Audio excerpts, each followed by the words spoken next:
வணக்கம். நியூஸ் ஃபர்ஸ்டின் உலக முக்கிய செய்திகள். முதலில் தலைப்பு செய்திகள். அமெரிக்க பாதுகாப்பு தலைமையகத்தில் பரபரப்பு, பணியாளர்கள் அவசரமாக வெளியேற்றம். அமெரிக்காவின் 18 இராணுவ இலக்குகளின் மீது தாக்குதல், வளைகுடாவில் மீண்டும் பதற்ற நிலை. ஜெனீவாவில் கையெழுத்தாக உள்ள அமெரிக்க ஈரான் அமைதி ஒப்பந்தம். பற்றியெறியும் கப்பல் அமெரிக்க தாக்குதலில் இந்தியர்கள் உயிரிழப்பு, இந்திய அரசு கடும் சீற்றம். ஏவுகணை சோதனைக்காக 11,000க்கும் மேற்பட்டோர் வெளியேற்றம். லண்டன் பிரெண்ட் பகுதியில் தீ விபத்து, பலர் வெளியேற்றம். வடகொரியாவை வேவு பார்த்த தென்கொரிய ஜனாதிபதிக்கு 30 ஆண்டுகள் சிறை. தாய்லாந்தில் போலி கனடா கடவுச்சீட்டுடன் இலங்கையர் கைது. தொடர்பான விரிவான செய்திகள். அமெரிக்க பாதுகாப்பு தலைமையகமான பென்டகன் வளாகத்தின் சில பகுதிகள் தற்காலிகமாக முடக்கப்பட்டுள்ளதுடன் அங்கிருந்த பணியாளர்கள் அவசரமாக வெளியேற்றப்பட்டுள்ளதாக வெளிநாட்டு ஊடகங்கள் செய்தி வெளியிட்டுள்ளன. ஆபத்தான பொருட்கள் கசிந்திருக்கலாம் என்ற சந்தேகமும் காற்றின் தரம் குறைவடைந்துள்ளதாக கண்டறியப்பட்டமையும் இதற்கு காரணமாக கூறப்படுகிறது. பென்டகனின் உள்முக கண்காணிப்பு அமைப்புகள் வளாகத்துக்குள் காற்றின் தரத்தில் அசாதாரண மாற்றங்கள் ஏற்பட்டிருப்பதை கண்டறிந்ததைத் தொடர்ந்து முன்னெச்சரிக்கை நடவடிக்கையாக சில பகுதிகள் முடக்கப்பட்டும் அங்கிருந்த பணியாளர்கள் பாதுகாப்பான இடங்களுக்கு வெளியேற்றப்பட்டதாக அதிகாரிகள் தெரிவித்துள்ளனர். மேலும் சம்பவம் தொடர்பாக பாதுகாப்பு பிரிவினருக்கு தொழில்நுட்ப நிபுணர்களும் இணைந்து விசாரணைகளை முன்னெடுத்து வருகின்றனர். எனினும் காற்றின் தர பாதிப்புக்கான துல்லியமான காரணம் இதுவரை உறுதிப்படுத்தப்படவில்லை என தெரிவிக்கப்பட்டுள்ளது. அதுடன் இந்த சம்பவத்தால் ஏற்பட்டுள்ள பாதிப்புகள் மற்றும் அதன் தீவிரம் குறித்து விரிவான ஆய்வுகள் தொடர்ந்தும் மேற்கொள்ளப்பட்டு வருவதாக பென்டகன் அதிகாரிகள் மேலும் குறிப்பிட்டுள்ளனர்.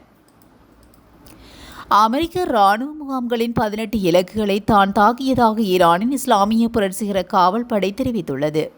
குவைத் சர்வதேச விமான வானூர்தி நிலையத்தின் ரேடர் கட்டமைப்பை குறிவைத்தும் நடத்தப்பட்ட ஈரானிய தாக்குதலில் பலர் காயமடைந்தனர். அத்துடன் ரேடர் வசதிகள் மற்றும் வானூர்தி போக்குவரத்து மேலாண்மை உபகரணங்களுக்கு கடுமையான சேதங்கள் ஏற்பட்டுள்ளதாக குவைத் சிவில் வானூர்தி போக்குவரத்து அதிகார சபை தெரிவித்துள்ளது.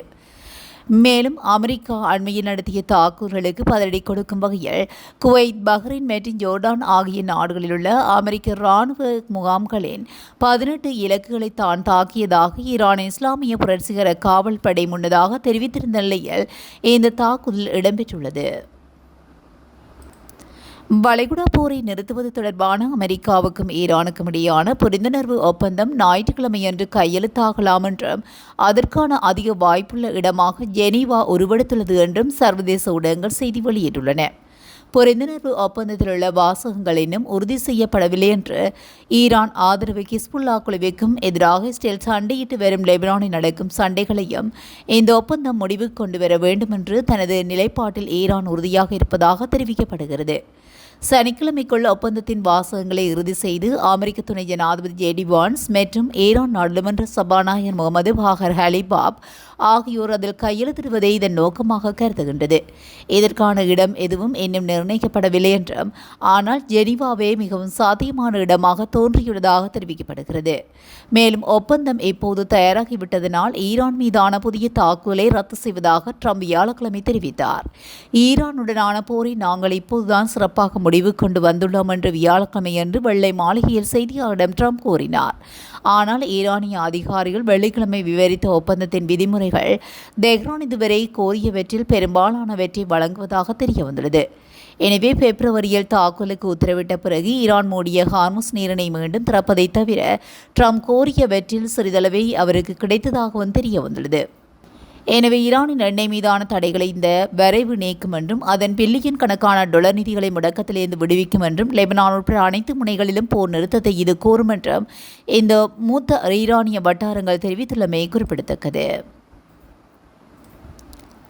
எண்ணெய் கப்பல் மீது அமெரிக்க படையினர் நடத்திய தாக்குதலில் 3 இந்திய மாலுமிகள் உயிரிழந்துள்ளதாக தகவல்கள் வெளியாகியுள்ளன. கப்பலில் இருந்த 24 இந்தியர்களில் 21 பேர் மீட்கப்பட்ட நிலையில் 3 உயிரிழந்துள்ளனர். ஓமன் கடலோரத்துக்கு அருகிலுள்ள ஹார்முஸ் நீரிணை பகுதியில் இந்த தாக்குதல் சம்பவம் இடம்பெற்றுள்ளதாக சர்வதேச ஊடகங்கள் செய்தி வெளியிட்டுள்ளன. மேலும் இந்த சம்பவத்துக்கு இந்தியா கடும் கண்டனம் தெரிவித்துள்ளதுடன் அமெரிக்க தூதரகத்தின் மூத்த அதிகாரியை அழைத்து எதிர்ப்பை பதிவு செய்துள்ளது. பலாப் கொடி ஏந்திய செடெபெல்லோ என்ற எண்ணெய் கப்பல் மீது அமெரிக்க படை நடவடிக்கை மேற்கொண்டதாக தெரிவிக்கப்பட்டுள்ளது. உயிரிழந்தவர்களில் ஆதித்யா சர்மா, சிவானந்த சௌரேஷியா மற்றும் தலைமை பொறியியலாளர் பெர்னாலா சுரேஷ் ஆகியோர் அடங்குவதாக இந்திய அதிகாரிகள் உறுதிப்படுத்தினர். பிராந்திய பதற்றத்தை குறைத்து பேச்சுவார்த்தை மூலம் தீர்வை ஏற்படுத்த வேண்டும் என்றும் இந்தியா வலியுறுத்தியது.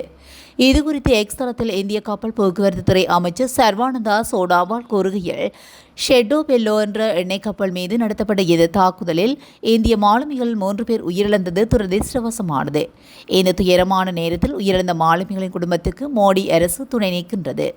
எனவே மீட்கப்பட்ட இந்திய மாலுமிகள் உடனடியாக நாடு திரும்பதை உறுதி செய்ய அதிகாரிகள் உத்தரவிட்டுள்ளனர்.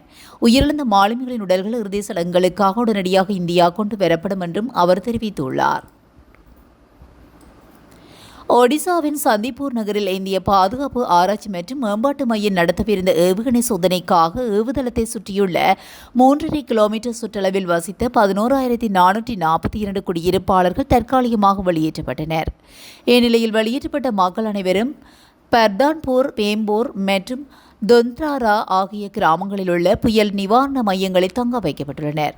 மேலும் தற்காலிக முகாம்களில் தங்கியுள்ள மக்களுக்கு தேவையான குடிநீர் மற்றும் அத்தியாவசிய தேவைகள் வழங்கப்பட்ட நிலையில் மேலும் ஈடு செய்யும் விதமாக அனைவருக்கும் ஒரு நாளுக்கான ஊதியமும் வழங்கப்பட்டுள்ளது. இதேவேளை தேசிய பாதுகாப்பு நலன் கருதி ஏவுகணை பற்றிய விவரங்கள் ரகசியமாக வைக்கப்பட்டுள்ளதுடன் பாதுகாப்புத்துறையுடன் கலந்து ஆலோசித்து முன்னெச்சரிக்கையாக பாலஷோர், பத்ரகம் மற்றும் கேந்திரபுரா கடல் பகுதிகளில் மீனவர்கள் யாரும் மீன்பிடிக்க செல்ல வேண்டாம் எனவும் அறிவுறுத்தப்பட்டுள்ளது.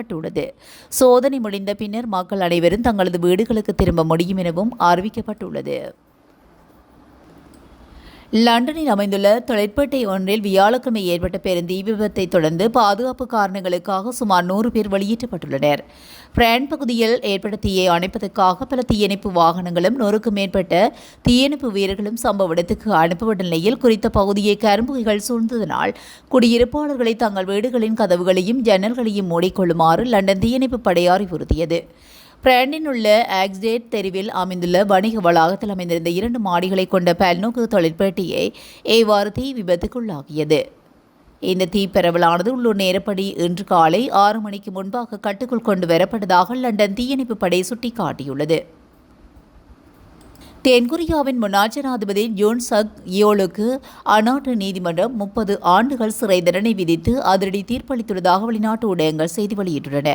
கடந்த டிசம்பர் மாதம் 24ஆம் தேதி அவர் நாட்டில் அமல்படுத்திய ராணுவ சட்டம் தோல்வியில் முடிவடைந்த நிலையில் அந்த ராணுவ சட்டத்தை நியாயப்படுத்துவதற்கான ஒரு போலி சூழலை உருவாக்கும் நோக்கில் வடகொரியா வான்பரப்புகள் ராணுவ ஆளில்லா விமானங்களை ஊடுருவ செய்ய அவர் உத்தரவிட்டிருந்தார். இந்நிலையில் இந்த சட்டவிரோத ஊடுருவல் உத்தரவு தொடர்பான குற்றச்சாட்டுகள் நீதிமன்றத்தில் நிரூபிக்கப்பட்டதை அடுத்து முன்னாள் ஜனாதிபதி யூன் சக் யோலுக்கு இந்த மிக கடுமையான 30 ஆண்டுகால சிறை தண்டனை வழங்கப்பட்டுள்ளது. போலி கனடா கடவுச்சீட்டை பயன்படுத்தி லண்டன் செல்ல முயன்ற 20 வயதான இலங்கையர் ஒருவர் தாய்லாந்தில் கைது செய்யப்பட்டுள்ளதாக தெரிவிக்கப்படுகிறது.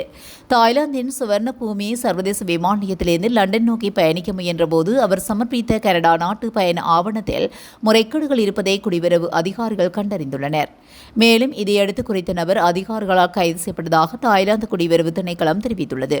மேலும் மேற்கொள்ளப்பட்ட விசாரணைகளில் சந்தேக நபர் இலங்கையர் என்பதும் உறுதிப்படுத்தப்பட்ட நிலையில் குடிவரவு சோதனைகளில் இருந்து தப்பிப்பதற்காக போலி கனடா கடவுச்சீட்டை பயன்படுத்தி பல்வேறு பயண பாதைகளை பயன்படுத்த திட்டமிட்டிருந்ததும் தெரிய வந்துள்ளதாக அதிகாரிகள் குறிப்பிட்டுள்ளனர். இதுபோன்ற செய்திகளை உடனுக்குடன் தெரிந்து கொள்ள நியூஸ் ஃபர்ஸ்டுடன் இணைந்திருங்கள். நன்றி, வணக்கம்.